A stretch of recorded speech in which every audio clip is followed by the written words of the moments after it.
नमस्कार, स्वागत है आपका संसद टीवी पर। मैं हूं मनोज वर्मा और आप देख रहे हैं हमारा खास कार्यक्रम जो केंद्रित है P20 पे यानी संसदीय सम्मेलन पर। G20 की सफलता के बाद देश में P20 सम्मेलन हो रहा है यानी संसदीय सम्मेलन हो रहा है। संसद की दृष्टि से ये सम्मेलन खासा महत्वपूर्ण है क्योंकि जो देशों में फैसले होते हैं, जो सरकारें होती हैं, उनका कहीं ना कहीं नीतियों क्रियान्वयन संसद के जरिए ही होता है। इस दृष्टि से P20 का अपना खास महत्व है।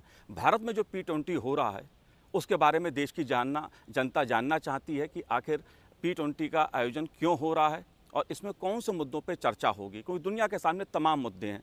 इस मुद्दे पे बात करने के लिए मेरे साथ लोकसभा अध्यक्ष ओम बिरला जी इस समय मौजूद हैं। ओम बिरला जी, आपका स्वागत है संसद टीवी पर। और मैं शुरुआत इसी बात से करूंगा क्योंकि ये देश की जनता जानना चाहती है, G20 की सफलता और अब P20। G20 की ऐतिहासिक सफलता के बाद दुनिया का सबसे बड़ा लोकतंत्र की जननी भारत के अंदर G20 देशों और आमंत्रित देशों के पीठासीन अधिकारियों का 2 दिवसीय सम्मेलन दिल्ली में होने जा रहा है। ये सम्मेलन अपने आप में महत्वपूर्ण है, जहां पर वैश्विक चुनौतियों पर चर्चा होगी, समकालिक चुनौतियों पर चर्चा होगी और जहां आने वाली भविष्य की चुनौतियां क्या क्या विश्व के अंदर है, उन चुनौतियों पर चर्चा होगी। G20 देशों ने जो एजेंडे के आधार पर सर्वसम्मति से जो एजेंडा घोषित किया है, आने वाले समय में P20 देश के उन ज्वलंत मुद्दों पर, वैश्विक मुद्दों पर अपनी अपनी संसदों की संप्रभुता के अंदर चर्चा करेगी, संवाद करेगी और कई विषय ऐसे हैं जो वैश्विक विषय हैं। उन वैश्विक विषयों पर अलग अलग देशों के अंदर चर्चा, लेकिन सामूहिकता के साथ किस तरीके से हम मिलकर उन वैश्विक चुनौतियों का समाधान कर सकते हैं और भविष्य में उन चुनौतियों के समाधान के साथ साथ दुनिया में मिलकर किस तरीके से इन समाधानों के रास्ते पर निकालते हुए एक बेहतर प्रशासन, बेहतर शासन व्यवस्था लागू हो, जो लोकतंत्र के अंदर हम जो चर्चा करते हैं, संवाद करते हैं, समाज के अंतिम व्यक्ति के कल्याण की चर्चा करते हैं। उस देश के अंदर जो भी महत्वपूर्ण विषय होते हैं उन पर चर्चा भी होती है, लेकिन वैश्विक मुद्दों पर भी चर्चा होती है। मेरा मानना है P20 सम्मेलन में इसी तरीके से वैश्विक मुद्दों पर सकारात्मक चर्चा होगी और सकारात्मक दिशा पूरे विश्व को मिलेगी। जी, आज विश्व के सामने वैश्विक स्तर की मैं बात करूं तो तमाम चुनौतियां हैं। पर्यावरण की चुनौती है या दूसरे कई ऐसे मुद्दे हैं जिनका सरोकार आम आदमी से होता है, आम लोगों से होता है। उन लोगों की समस्याओं का निराकरण हो, एक कल्याणकारी समाज का निर्माण हो, इसमें संसद की भूमिका को या हमारी जो संसदीय लोकतांत्रिक व्यवस्था है वैश्विक स्तर पर, उसकी भूमिका को आप कैसे देखते हैं? लोकतांत्रिक देशों के अंदर मेरा मानना है कि दुनिया के अंदर अधिकतम देश मानते हैं कि लोकतंत्री शासन चलाने की सर्वश्रेष्ठ पद्धति है और भारत में लोकतंत्र हमारे वैदिक काल से, हमारे ऐतिहासिक रूप से भी देखें तो हमारे विचारों में, कार्यप्रणाली में, चर्चाओं में हमेशा लोकतंत्र रहा है। इसलिए भारत का मानवीय दृष्टिकोण ही लोकतंत्र रहा है और दुनिया के अधिकतम देश इस लोकतंत्र की दिशा की ओर चल रहे हैं। ऐसे में भारत में सम्मेलन महत्वपूर्ण हो जाता है, जो भारत में लोकतंत्र के माध्यम से हमने 75 वर्ष की लोकतंत्र की यात्रा के अंदर चर्चा, संवाद, सहमति, असहमति, देश के अंदर कानून बनाना, नीतियों का फैसला किया और देश को आज आर्थिक सामाजिक प्रगति के इस आयाम पर ले जा रहे हैं। तो ये लोकतंत्र की ताकत है। तो कई बार देशों के अंदर जब हमारे पीठासीन अधिकारियों का सम्मेलन होता है, पीठासीन अधिकारियों पर ऐसे वैश्विक मुद्दों पर चर्चा होती है, संवाद होता है कि हम किस तरीके से अपनी अपनी संसदों के अंदर बेस्ट प्रैक्टिसेज अपनाएं, नवाचार अपनाएं, नए टेक्नोलॉजी को अपनाएं और जब संसदों के अध्यक्ष मिलते हैं, पीठासीन अधिकारी मिलते हैं, तब अलग अलग संसदों की बेस्ट प्रैक्टिसेज को, नवाचारों की, नई टेक्नोलॉजी को और उसके साथ साथ संसदें जनता की पहुंच में सरलता से हो, इस दिशा के अंदर भी हम समय समय पर चर्चा करते थे। लेकिन ये P20 इन सब विषयों के साथ साथ G20 के अंदर जो चर्चा हुई है उन चर्चाओं की भी चर्चा करेगी और साथ साथ जिन मुद्दों को, वैश्विक मुद्दों को हमने लिया है, जैसे जलवायु परिवर्तन का विषय, एसडीजी का विषय है, ऐसे महत्वपूर्ण विषय हैं जिन विषयों पर चर्चा होगी। आज दुनिया के अंदर जलवायु परिवर्तन के विषय पर व्यापक चर्चा होती है। भारत ने तो कहा है कि अपनी जीवन शैली पर्यावरण के अनुकूल होना चाहिए। इस पर 12 तारीख को चर्चा होगी, एक्सपर्ट होंगे। अगर जीवन के अंदर, समाज जीवन के अंदर, विश्व के अंदर, किसी भी देश के अंदर हम हमारी जीवन शैली को पर्यावरण के अनुकूल कर लें, तो हम जिस पर्यावरण के जलवायु परिवर्तन के लिए, चुनौतियों के लिए संघर्ष कर रहे हैं, एक सामूहिक चर्चा होगी, संसदों के अंदर चर्चा होगी और सब संसदों के अंदर जनप्रतिनिधि जब चर्चा करेंगे तो उस देश की जनता में एक संदेश जाएगा कि हमारी जीवन शैली पर्यावरण के अनुकूल होना चाहिए। हम किस तरीके से हमारे कार्बन उत्सर्जन को कम कर सकते हैं, सब अलग अलग दृष्टिकोण अपनाकर जब एक सामूहिक दृष्टिकोण देंगे तो एक दिशा बनेगी। इसी तरीके से एसडीजी गोल के लिए समय समय पर 2015 के अंदर यूएनओ के अंदर इस पर चर्चा हुई थी। भारत उस दिशा की ओर बढ़ रहा है। भारत ने उससे भी आगे बढ़कर आकांक्षी जिले, आकांक्षी तहसील तक बढ़ रहे हैं। तो भारत एक दृष्टिकोण दे रहा है कि किस तरीके से इतनी बड़ी आबादी, इतनी बड़ी विविधताओं के अंदर हमने एक दृष्टिकोण दिया है कि जो देश के जो पिछड़े ज़िले हैं या पिछड़े क्षेत्र हैं, उनको विकास की दृष्टि से आने वालों को समकक्ष कैसे खड़ा किया जा सकता है। इसमें वो एसडीजी के सारे लक्ष्य हैं जो पैरामीटर को पूरा करने के लिए लक्ष्यों पर काम कर रहे हैं। और मुझे आशा है कि 2030 तक हम एसडीजी के लक्ष्यों को पूरा करने की दिशा को पूर्ण कर पाएंगे। चाहे भूखमरी का विषय हो, तो हमने एक योजना शुरू की है कि 80 करोड़ लोगों को देश के अंदर हमने अन्न निःशुल्क देने का काम किया है। हमने स्वास्थ्य की दृष्टि से जीवन शैली के साथ साथ स्वास्थ्य के अंदर पर्यावरण अनुकूल जीवन शैली और पर्यावरण अनुकूल के साथ हमने चिकित्सा के बहुत सारे मापदंडों को, पूरा लक्ष्यों को पूरा करने का, ये सब एसडीजी के लक्ष्य हैं। तो जब संसदें एसडीजी के लक्ष्यों पर अपनी अपनी संसदों में चर्चा होती है, कुछ मुद्दे हैं जो वैश्विक मुद्दे हैं। हमें वर्तमान परिस्थिति के अंदर जो हमारा एक विषय है कि वसुधैव कुटुंबकम, हमने सारे विश्व को परिवार माना है। तो जब सारे विश्व को परिवार माना, तो इसी दृष्टिकोण से हमें चर्चा करनी होगी कि जो वैश्विक चुनौतियां हैं उसका समाधान सब देशों को मिलकर सामूहिकता से काम करना होगा। यही दृष्टिकोण है।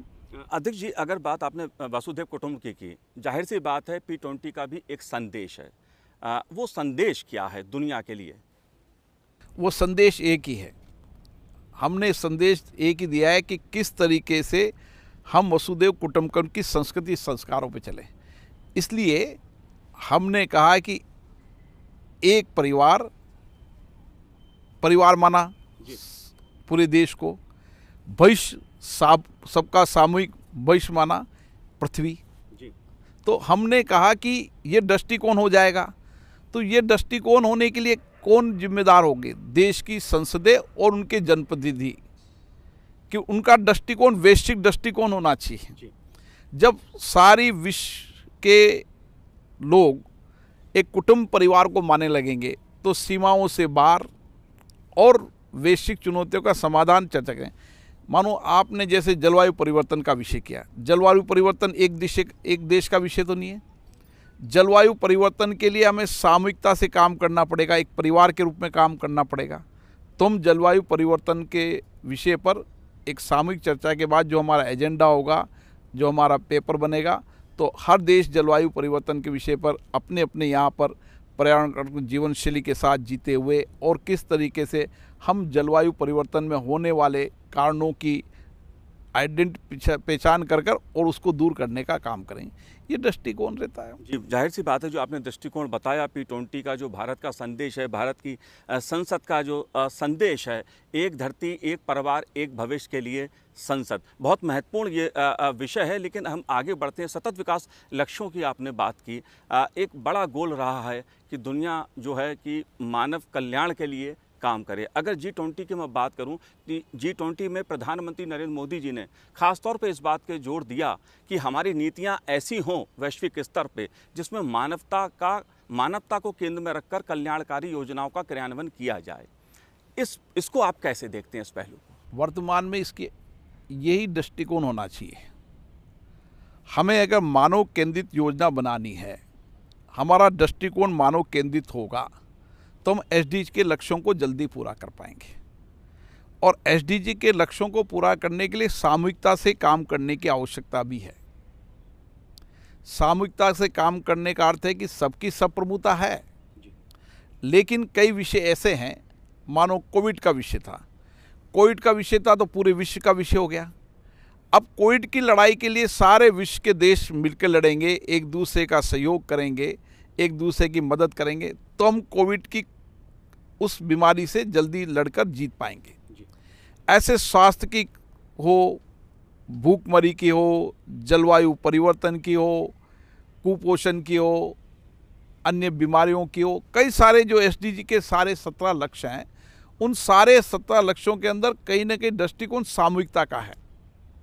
साथ मिलकर सब सहयोग से सबके साथ इन दृष्टिकोण को अपनाएंगे तो हम सब एसडीजी के लक्ष्यों को पूरा कर पाएंगे और सतत विकास लक्ष्यों को पूरा करते हुए हर देश आगे बढ़ेगा अपने अपने यहाँ पर अपनी अपनी कार्य योजना नीतियों फैसले। और नीतियों फैसलों की चर्चा कहाँ होगी? उन देश की संसदों के अंदर। इसलिए सतत विकास लक्ष्य एसडी की चर्चा सभी देश की संसदों में हुई है। भारत में भी इसकी लंबी चर्चा हुई है और सभी माननीय सदस्यों ने इसमें सकारात्मक दृष्टिकोण रखा है। उन सकारात्मक दृष्टिकोण का जो सामूहिकता का जो दृष्टिकोण निकलता है, उसी तरीके से अलग अलग संसदों के अंदर सकारात्मक चर्चा का दृष्टिकोण निकलता है। उसमें कुछ वैश्विक मुद्दे होते हैं जिनका समाधान वैश्विक स्तर पर सामूहिकता से निकलेगा, जो G20 के देश मिलकर सामूहिकता से काम कर रहे हैं। जी, लोकसभा अध्यक्ष जी, आपने एक बात कही कि भारत लोकतंत्र की जननी है। प्रधानमंत्री नरेंद्र मोदी जी भी लगातार अंतर्राष्ट्रीय मंचों पर इस बात को उन्होंने कहा है। अभी G20 हुआ, इसके जरिए भी भारत ने संदेश दिया कि भारत लोकतंत्र की जननी है। P20 में भी लगातार जो चर्चा है उसमें भारत लोकतंत्र की जननी है। हमारी जो 75 साल की संसदीय लोकतंत्र की यात्रा है और उसका एक नया अध्याय लिखा गया है, संसद का नया भवन, आप इसको कैसे देखते हैं? क्योंकि ये एक आत्मनिर्भर भारत की तस्वीर भी पेश करता है। हम मदर ऑफ डेमोक्रेसी ऐसे नहीं कह रहे। हमारे वैदिक काल में, विरासत में, हमारी संस्कृति संस्कारों के अंदर कई ऐतिहासिक घटनाएं हैं, उदाहरण हैं, जिसके सभा समितियां सामूहिकता से चर्चा। और आप देखें दुनिया के अंदर भारत इतनी बड़ी आबादी का देश, जब आज़ाद हुआ था कोई लोग ये नहीं सोच सकते थे कि इतनी विविधताएं, इतनी संस्कृति, इतने धर्म होने के बाद भी हमने डेमोक्रेसी को मजबूत भी किया और डेमोक्रेसी के माध्यम से विकास के दृष्टिकोण को भी साबित किया। और इसलिए मैं आज कह रहा हूँ कि 75 वर्ष की चुनाव में 17 चुनाव में सहज रूप से सत्ता का हस्तांतरण, ये भारत की डेमोक्रेसी की ताकत है। और इसीलिए हम डेमोक्रेसी से ही समाज जीवन में परिवर्तन कर सकते हैं, ये दृष्टिकोण दिया है। मुझे आशा है जो विषय आपने बताया उसी दृष्टिकोण से उनकी समस्या का समाधान होगा, उनका वैश्विक चुनौतियों का समाधान भी चर्चा, संवाद, सहमति असहमति से निकलेगा और इसके रास्ते निकल रहे हैं। हाँ, अगर बात P20 के मैं एजेंडे की करूं तो उसमें एक कार्यसूची में महिला सशक्तिकरण का विषय, महिलाओं को केंद्र में रखकर विकास की अवधारणा एक महत्वपूर्ण मुद्दा है। इस मुद्दे को आप कैसे देखते हैं और भारत की भूमिका को आप कैसे देखते हैं? भारत में जब संविधान निर्माताओं ने संविधान बनाया तो आज हमें गर्व है संविधान निर्माताओं पर, उन मनुष्यों पर जिसने ऐसा संविधान बनाया जिसमें आज़ादी के बाद पहले दिन से ही सबको मताधिकार का अधिकार दिया गया। हमने लैंगिक समानता के आधार पर काम किया। हमने समय समय पर दृष्टिकोणों को बदला, जहाँ आवश्यकता थी वहाँ संविधान में संशोधन किया। आज पंचायत से लेकर नगर पालिका से लेकर 33%, कई 50% महिलाओं को भागीदारी है। उनकी समाज जीवन में भागीदारी, निर्णयों में भागीदारी, और इसी संसद के अंदर हमने 33% महिलाओं को आरक्षण देकर, हम शुरू से महिलाएं हमारी संख्या में बढ़ी है। हम अगर 1952 से लेकर अभी तक का चुनाव का विश्लेषण करें तो महिला प्रतिनिधित्व बढ़ा है, लेकिन उचित महिला प्रतिनिधित्व और बढ़े, इसके लिए सरकार बिल लेकर आई। आने वाले समय में राज्य की विधानसभाओं में, संसदों के अंदर 33% महिलाओं का आरक्षण मिलेगा। नीतियों में, कानून बनाने में भागीदारी बढ़ेगी, और निश्चित रूप से जब महिलाओं की भागीदारी बढ़ेगी, चाहे नीतियाँ बनाने में हो, चाहे कार्यक्रम बनाने में, चाहे कानून बनाने के अंदर राज्य में भागीदारी बढ़ेगी, तो जो हमारा दृष्टिकोण हमेशा महिला को हमने पूजनीय माना है, हमारी संस्कृति में हमेशा हम माता बहनों की पूजा करते हैं, तो हमारे दृष्टिकोण में हमने उनकी भागीदारी को, शासन में भागीदारी कर कर देश और के अंदर एक नई दिशा दी है विश्व के अंदर, जो लेकिन समानता है। समानता के साथ इतना नहीं, महिला नेतृत्व, भारत के अंदर आज महिला नेतृत्व की एक नई दिशा बनी है। कोई भी क्षेत्र में चले जाओ, सामाजिक क्षेत्र हो, राजनीतिक क्षेत्र हो, विज्ञान का क्षेत्र हो, टेक्नोलॉजी का क्षेत्र हो, इनोवेशन का क्षेत्र हो, शिक्षा का क्षेत्र हो, समाज जीवन के अंदर सामाजिक क्षेत्र हो, सब क्षेत्रों के अंदर आज महिलाएं नेतृत्व कर रही है। दुनिया के अंदर सबसे ज़्यादा अगर महिला पायलट है तो भारत के अंदर है। अंतरिक्ष के अंदर, वैज्ञानिक रूप के अंदर भारत के अंदर है। तो ये समाज जीवन के अंदर हमेशा महिलाओं ने आज़ादी के पहले और आज़ादी के बाद भी नेतृत्व किया है, लेकिन इस निश्चित रूप से इस कानून बनने से महिलाओं की भागीदारी और बढ़ेगी, और हम कह सकते हैं कि महिलाओं की भागीदारी शासन में बढ़नी चाहिए। इसके लिए एक सकारात्मक कदम है। एक बहुत महत्वपूर्ण मुद्दा है, क्योंकि G20 में भी ये मुद्दा शामिल था और P20 में भी ये मुद्दा चर्चा में आएगा। और G20 अगर मैं बात करूं तो डिजिटल टेक्नोलॉजी के जरिए कैसे कल्याणकारी योजनाओं का क्रियान्वयन किया जा सकता है, कैसे लोगों के जीवन में बदलाव लाया जा सकता है, कैसे परिवर्तन लाया जा सकता है, इसको दुनिया ने बहुत करीब से देखा है। इस मुद्दे पर आपका क्या कहना है? भारत ने डिजिटल टेक्नोलॉजी से माध्यम से एक नया दृष्टिकोण दुनिया को दिया है, और आज हम कह सकते हैं कि इतनी बड़ी आबादी और इतनी विविधता है, इतना बड़ा क्षेत्र होने के बाद भी हम देश के अधिकतम गांवों के अंदर हमने फाइबर केबल पहुंची, डिजिटल व्यवस्था पहुंची। आने वाले समय के अंदर हर गांव में हमारा डिजिटल प्लेटफॉर्म खड़ा होगा, और मुझे खुशी है कहने को कि आज भारत के अंदर डिजिटल पेमेंट के रूप में हम नेतृत्व कर रहे हैं। आने वाले समय के अंदर हम डिजिटल पेमेंट के बारे में भी नेतृत्व करेंगे। हमने डीबीटी लागू की, हमने सत्ता के धन का दुरुपयोग ना हो इसके लिए डिजिटल प्लेटफॉर्म का उपयोग किया।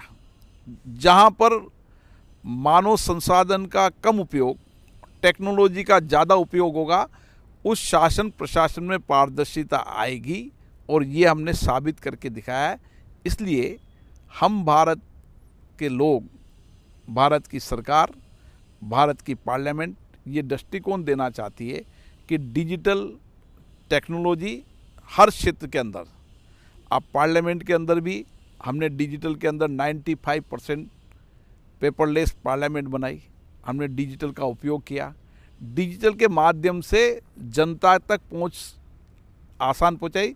जितनी लोकतंत्र में पारदर्शिता लानी है तो डिजिटल का उपयोग करना पड़ेगा, और डिजिटल के साथ जो भी संसाधन उसका उपयोग करना पड़े, इस दिशा का दृष्टिकोण हमने अपनाया है। G20 की अगर मैं बात करूं तो उसमें नई दिल्ली डिक्लेरेशन जो था उसकी चर्चा दुनिया भर में हुई, आयोजन की चर्चा दुनिया भर में हुई। एक मुद्दा और था जिसको लेकर सहमति बनी, वो था आतंकवाद का। कहीं ना कहीं ये माना जाता है कि लोकतंत्र के लिए, किसी भी शासन व्यवस्था के लिए आतंकवाद एक बड़ा खतरा है, और सभी देशों ने सामूहिक रूप से आतंकवाद के किसी भी स्वरूप की मिलकर निंदा की, उसे स्वीकार नहीं किया जाएगा। इस मुद्दे को आप कैसे दें? भारत का दृष्टिकोण हमेशा स्पष्ट रहा है, और भारत की संसद का दृष्टिकोण भी हमेशा स्पष्ट रहा है। हम आतंकवाद और आतंकवाद के खिलाफ हमेशा रहे हैं। हमारे देश के अंदर महात्मा गांधी जी हमारे राष्ट्रपिता हैं, उन्होंने सत्य अहिंसा का एक दिशा उस दृष्टिकोण दी थी जब दुनिया के अंदर कहीं भी आज़ादी के आंदोलन हो या कहीं भी किसी देश में परिवर्तन के लिए सत्य अहिंसा न हो। उस समय लोगों ने कहा था सत्य अहिंसा से दुनिया के अंदर कैसे परिवर्तन आ सकता है, और हमने परिवर्तन किया। इसलिए हम तो हमेशा सत्य अहिंसा और वैश्विक रूप से सबका विकास, ये हमारा दृष्टिकोण हमेशा रहा है। हमारी संस्कृति, संस्कारों, विचारों के अंदर ये दृष्टिकोण हमेशा रहा है। और इसीलिए आज हम कह रहे हैं कि आतंकवाद के खिलाफ सभी देशों को सामूहिकता से लड़ाई लड़नी चाहिए। तमाम देशों के अंदर वहाँ की संसदों को आतंकवाद के खिलाफ वहाँ पर चर्चा करना चाहिए। हर व्यक्ति, समाज जीवन के अंदर हर व्यक्ति आतंकवाद के खिलाफ सामूहिक दृष्टिकोण अपनाना चाहिए। अगर ये दृष्टिकोण संसदों के माध्यम से भी बनने लगेगा तो एक नई दिशा जाएगी। जी बिल्कुल। उम्मीद करते हैं कि जो P20 हो रहा है उसमें जो वैश्विक मुद्दे हैं उन पर चर्चा होगी और दुनिया को एक नई दिशा मिलेगी। आपने संसद टीवी से बात की, बहुत बहुत शुक्रिया, बहुत बहुत धन्यवाद हमसे बात करने के लिए। तो ये थे लोकसभा अध्यक्ष ओम बिरला जी, जो हमें बता रहे थे P20 जो यशोभूमि पर जिसका आयोजन हो रहा है उसके क्या मुद्दे हैं, किन मुद्दों पर चर्चा होगी और किस तरह से भारत जो लोकतंत्र की जननी है दुनिया को एक नई दिशा दिखा रहा है। बहुत बहुत शुक्रिया, बहुत बहुत धन्यवाद आपका।